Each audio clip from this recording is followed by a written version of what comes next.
Lorsque vous vous installez au volant, vous risquez de perdre le contrôle et de provoquer de nombreux accidents. Mais si vous l'appréhendez dans ses particularités de fonctionnement, elle vous permettra de profiter pleinement de ses forces de conduite sur un circuit, tout en maîtrisant les risques de son utilisation au quotidien. À présent, si vous repreniez le contrôle de votre cerveau. Pour comprendre mon cerveau. Chapitre 1. Être hyper, qu'est-ce que c'est? Haut potentiel et hypersensibilité, quelle différence? Le terme haut potentiel ou surdoué décrit une aptitude supérieure aux normes. Déjà dans l'Antiquité, on évoquait les génies qui présentaient des dons incroyables. Ces capacités fascinaient parce qu'elles apparaissaient dès la petite enfance. Ce n'est donc pas nouveau. Depuis plus d'un siècle, la communauté scientifique explore ce qui se cache derrière les individus qui sortent de l'ordinaire. On connaît tous l'histoire de Mozart, qui composa ses premiers menuets à l'âge de 6 ans, ou de Friedrich Gauss, qui publia à 21 ans ses travaux, sur lesquels les mathématiques modernes se fondent toujours. Aujourd'hui, on regroupe prioritairement sous l'appellation haut potentiel des capacités intellectuelles hors normes. On précise dès lors haut potentiel intellectuel, aspect sur lequel est centré cet ouvrage.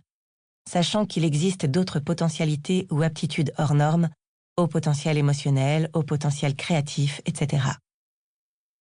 L'hypersensibilité est, quant à elle, usuellement définie en psychologie comme une sensibilité plus haute que la moyenne, c'est-à-dire une réactivité extrême aux stimuli, qu'ils soient internes, pensées, croyances, émotions, ou externes. Celle-ci peut être vécue avec difficulté par la personne chez qui elle se manifeste et par son entourage. Les recherches sur ce sujet sont récentes et se développent de plus en plus. Mais sans doute en raison d'un diagnostic moins précis, puisque non chiffré, les individus caractérisés par ce fonctionnement spécifique sont moins médiatisés. Mozart, en plus d'avoir un QI probablement élevé, était sans doute également hypersensible. Plus récemment, pour votre culture people, sachez que Scarlett Johansson et Marion Cotillard ont déclaré être diagnostiqués hypersensibles. La réalité qui se cache derrière ces cerveaux atypiques est complexe, d'autant qu'il y a autant de profils différents que d'individus. Preuve en sont les diverses appellations utilisées pour en parler. J'ai choisi dans ce livre d'utiliser les termes les plus usuels de haut potentiel intellectuel, HPI, et d'hypersensibilité, HSP, et d'y ajouter le mien pour parler des hyper. Il en existe beaucoup d'autres que vous croiserez probablement et qui désignent tous à peu près la même chose.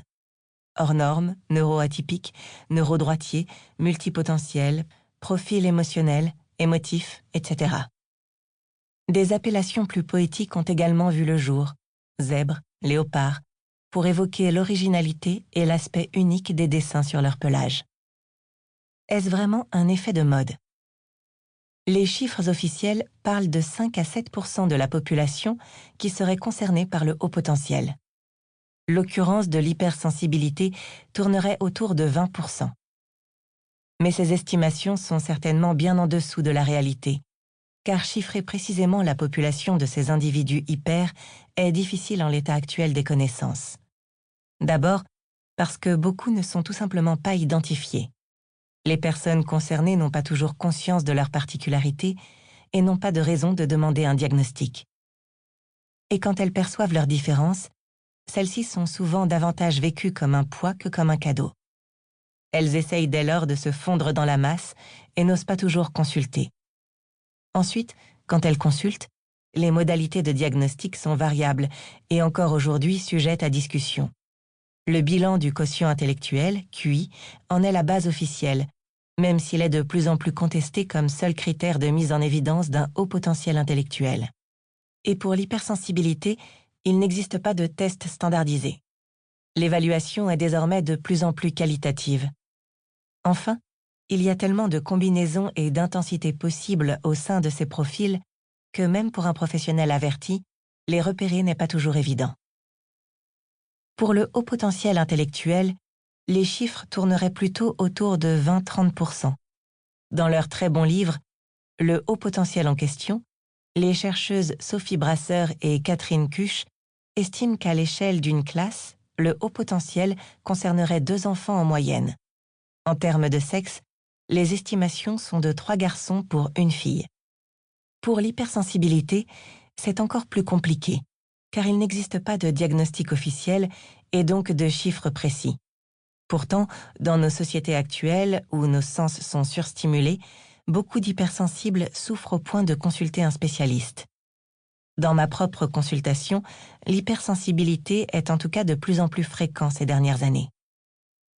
Enfin, et c'est un point essentiel sur lequel je souhaite déjà attirer votre attention, il y a des confusions fréquentes entre ces 2 profils. On associe régulièrement à tort l'hypersensibilité à un trait de caractère typique du haut potentiel intellectuel. Tous les hauts potentiels ne sont pas hypersensibles. Et inversement. On peut être hypersensible sans avoir de capacité intellectuelle hors norme, ou haut potentiel sans hypersensibilité.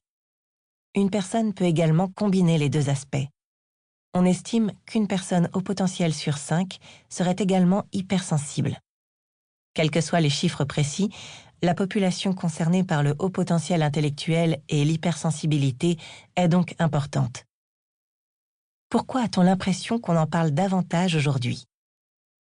Lorsqu'on a commencé à étudier les génies au début du XIXe siècle, le sujet n'intéressait guère les médias destinés au grand public. Les discussions étaient réservées à la sphère scientifique. Par ailleurs, si les personnes qui bénéficiaient de dons exceptionnels étaient mises sur le devant de la scène, celles qui avaient des capacités intellectuelles tout aussi réelles mais moins voyantes restaient dans l'ombre. D'autant qu'il n'existait pas d'outils de diagnostic pour les identifier et beaucoup n'avaient tout simplement pas conscience de leurs particularités. Les débordements psycho-affectifs liés à l'hypersensibilité étaient souvent catalogués dans le domaine de la psychiatrie et souffraient dès lors d'un certain tabou. Beaucoup d'individus hypersensibles se sentaient malades et n'en parlaient pas. Heureusement, le développement actuel de nos sociétés, de plus en plus axé sur le bien-être et l'acceptation d'être aidé par un professionnel, a fortement changé les choses. Cela permet aux personnes qui souffrent de leur singularité d'oser en parler et d'être diagnostiquées. Les hypers sortent de l'ombre. Il n'y a pas plus d'hypers qu'avant. Ces individus sortent juste de l'ombre. Et la presse s'est emparée du sujet qui concerne finalement un nombre assez important de personnes. Leurs particularités et la souffrance éventuelle qui en découle sont enfin reconnues et peuvent dès lors être diagnostiquées et accompagnées. Pour une personne hyper qui s'ignore, officialiser la différence et surtout la comprendre peut être l'occasion d'assembler les pièces qui manquaient. Elle peut enfin mettre des mots sur l'origine des difficultés éventuelles de son histoire, mais cela donnera surtout un sens à ce qu'elle vit et ressent au quotidien. Une fois l'information digérée, le soulagement est en général immense. Dans un deuxième temps, elle pourra trouver des clés pour assumer plus consciemment son fonctionnement dans ses forces et ses faiblesses, mais également pour se situer par rapport aux autres, adapter ses comportements et sa communication pour être enfin mieux comprise. Il n'y a pas d'individu type. Beaucoup d'ouvrages définissent les personnes atypiques sous forme d'une liste de caractéristiques. C'est certes un premier pas pour entrer dans le sujet, mais cela reste réducteur et peut induire de nombreux amalgames. Ceux-ci sont hélas très fréquents. Les traits particuliers des hypers peuvent s'exprimer par une multitude de combinaisons possibles, et il importe de tenir compte de ce qu'on appelle le profil individuel. Il y a autant de hauts potentiels et d'hypersensibles qu'il y a d'individus. C'est ce qui explique que les patients que je rencontre en consultation me disent souvent « J'ai lu le livre d'un tel, je me reconnais dans certaines caractéristiques, mais pas dans toutes. » Chaque personne est unique, et cela vaut aussi pour les cerveaux hyper. À la personne de retenir dans ses caractéristiques celles qui la concernent, sans s'inquiéter de les avoir toutes, ou juste en partie. L'originalité de mon approche. Ces caractéristiques que l'on retrouve souvent dans les publications grand public constituent en fait la partie émergée de l'iceberg. J'ai cherché, pour ma part, à comprendre ce qu'il y a en dessous, c'est-à-dire ce qui peut expliquer ces particularités. De plus en plus de recherches actuelles montrent que haut potentiel intellectuel et hypersensibilité découlent d'un fonctionnement cérébral spécifique. Les comportements, le mode de pensée ou les émotions.